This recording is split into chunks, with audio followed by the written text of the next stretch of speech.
Olá, tudo bem? Eu sou a professora Patrícia Pereira e hoje, dentro do curso de alfabetização de alunos com autismo da educação infantil às séries iniciais do ensino fundamental, dentro da disciplina Adaptações de Manejo Comportamental e Regulação, nós vamos conhecer um pouquinho os sistemas, esses termos e também vamos posicionar vocês como trabalhar com essa tal do manejo comportamental. O que é isso? De onde surgiu? Como que a gente faz, né?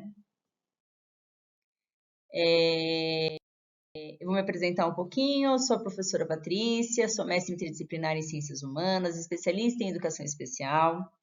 Tenho como graduação aí Artes, Pedagogia, Educação Física e História.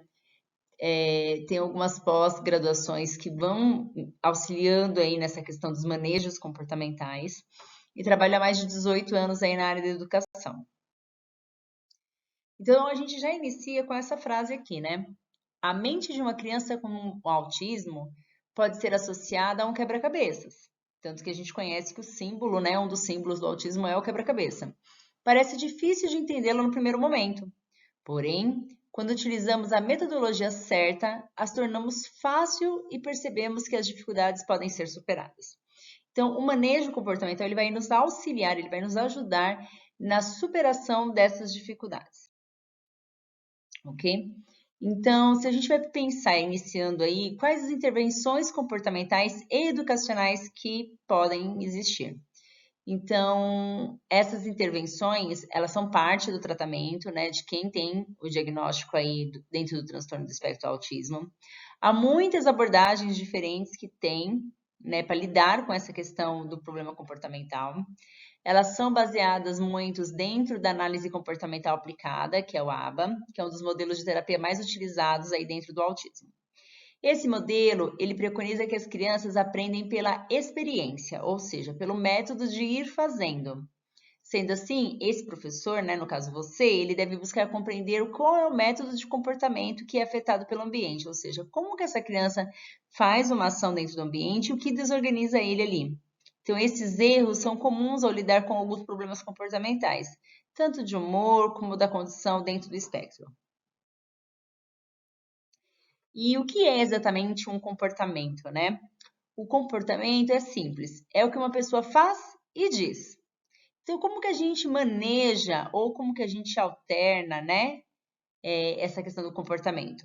A gente vai trabalhar com um termo chamado condicionamento operante, que é o processo que a gente utiliza para ajudar a modificar ou a troca desse comportamento indesejável para reforçar o comportamento desejável.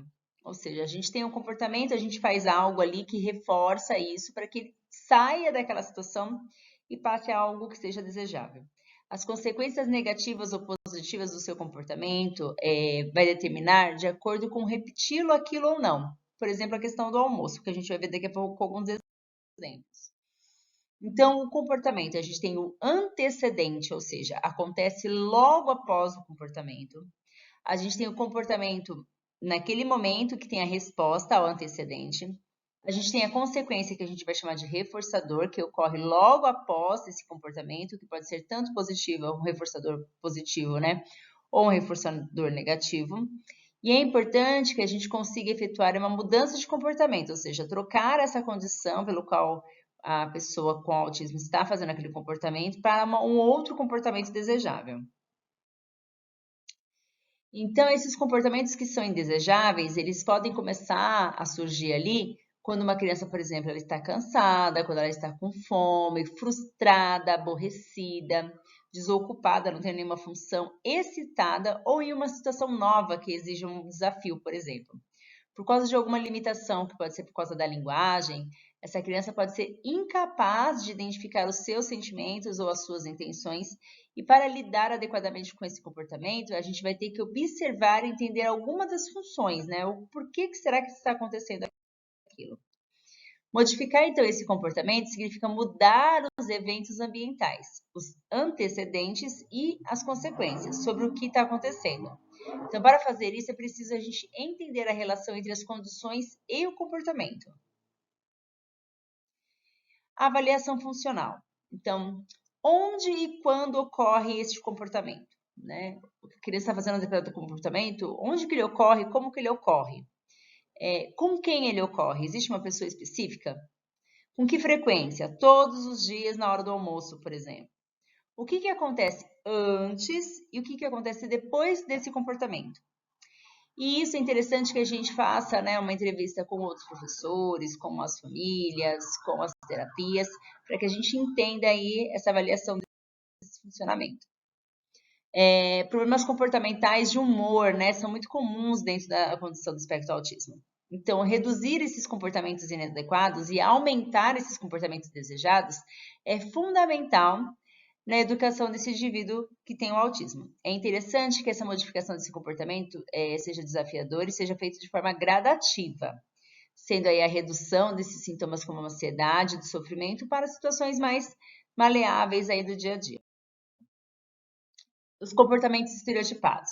Pode ser a questão do balanceio do corpo, pode ser sacudir as mãos ou estralar os dedos, ou outros comportamentos repetitivos, que é bem comum dentro do espectro. A autoagressão ou agressão, né? A heteroagressão. Então, ele pode tanto se autoagredir, né, como agredir o outro. Isso pode acontecer. Problemas de rigidez, por exemplo, ele tem resistência à mudança, perseveração ou compulsão, interesses comuns. A questão da depressão, da ansiedade, do transtorno bipolar, que são as manias também pode acontecer. A questão da hiperatividade, pode ser altos níveis de atividade, dificuldades da atenção, impulsividade, correr ou fugir de uma demanda que é exposta ali. Então, os erros mais comuns em lidar com os problemas de comportamento. Por exemplo, né? Quando a gente tem um problema assim, torna a linguagem muito complicada. Uma solução: manter uma linguagem simples, direta, não recorrer a termos complicados como você poderia. Trararana. Isso parece ser educado, mas é complexo e confuso. Então, assim, não faça, tá errado, não é assim. São jeitos mais práticos e mais fáceis da gente conseguir lidar ali quando a gente vai fazer uma solução para um problema. Focar apenas no negativo, isso também é um problema. Isso transmite uma forte mensagem que você quer é negativo. Em vez disso, a gente tem que focar no que é desejado. Se você quer que a pessoa pare de fazer alguma coisa, a gente tem que dar uma alternativa, ou seja, trocar aquela situação. A pressão do tempo. Dê tempo suficiente e recursos visuais ali, se necessário, para auxiliar esse processo individual. Avançar com muita rapidez desorganiza a pessoa. Então, as etapas têm que ser pontuais. Humor complexo, né? Ou sarcasmo, a ironia. Manter um humor simples, sarcasmo e ironia são muito complicadas para que a pessoa com autismo dentro do espectro entenda. Linguagem figurada é um problema também. Dizer que está chovendo canivetes, por exemplo, pode ser interpretado na parte literal. Ou o gato comeu sua língua. Ambiguidade. Então, eles não conseguem entender essa ambiguidade. Então, mantenha sempre as coisas explícitas e diretas. Evite situações com finais ou comportamentos temporais imprevisíveis. Inconsistência. Introduza a mudança de forma gradual. Grandes mudanças, inconsistências, são muito perturbadoras para a aprendizagem. Reforçador involuntário do comportamento.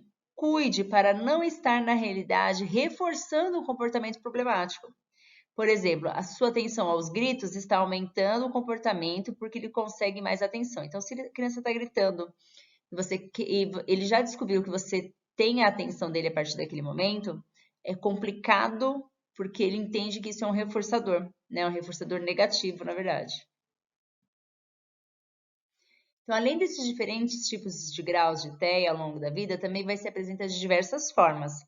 Alguns traços, né, alguns comportamentos, eles se tornam mais relevantes e outros problemas de comportamentos tendem a ir amenizando conforme a vida vai se passando. Então, dentro desse contexto, os indivíduos com autismo, eles se deparam com muitos desafios.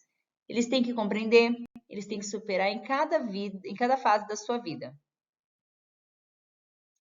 Então, o autismo, né, e os padrões de comportamento também sofrem alterações de acordo com a questão da sua própria idade. Então, algumas características se tornam mais pronunciadas que outras. Isso depende muito do grau aí que o autista tá. Diagnóstico preciso do TEA. Nem todo mundo tem as mesmas características, então esse diagnóstico não vai ser preciso logo de cara. Desafio dos adultos, né, com autismo. Alguns comportamentos que são perfeitamente adequados para determinada etapa podem constituir um sinal de alerta em idade posterior. Então, parece que é comum naquela idade, mas quando eles vão amadurecendo, crescendo, esse comportamento se torna mais evidente também, né? No nascimento, por exemplo, é impossível a gente identificar o TEA. Ele não é visível, né? Então, durante os primeiros meses de vida, a gente tem que observar que esse bebê, como que ele reage ou tem alguns comportamentos que pode aparecer nas variações ali. Então, ele dorme demais, ele chora demais, ele dorme pouco, ele dorme muito, ele não chora. Então, isso são comportamentos que a gente consegue orientar aí também. Então, de modo geral, a gente vai desconfiar do TEA quando os bebês não respondem aos sons, quando não desenvolve a questão da palavra, quando ele apresenta-se totalmente desconectado socialmente, ele não tem as interações. E outros sinais de alerta. Na verdade, existem, gente, 73 sinais de alerta, né, para o reconhecimento do TEA.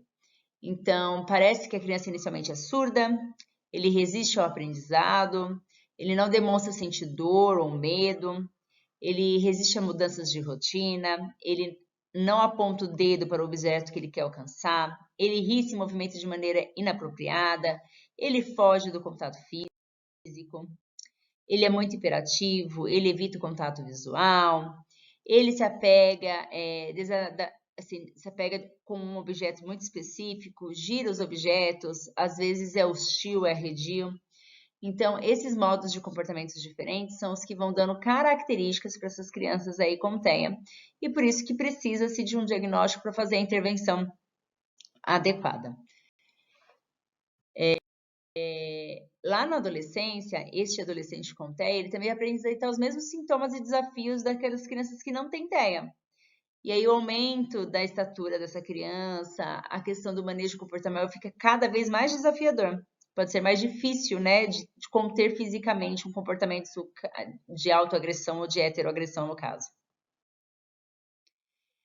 E agora, gente, a gente vai dar uma paradinha por aqui. A gente vai ver alguns estímulos que são importantes dentro da educação para evitar, né, essa questão aí comportamental ou ajudar nesse manejo comportamental.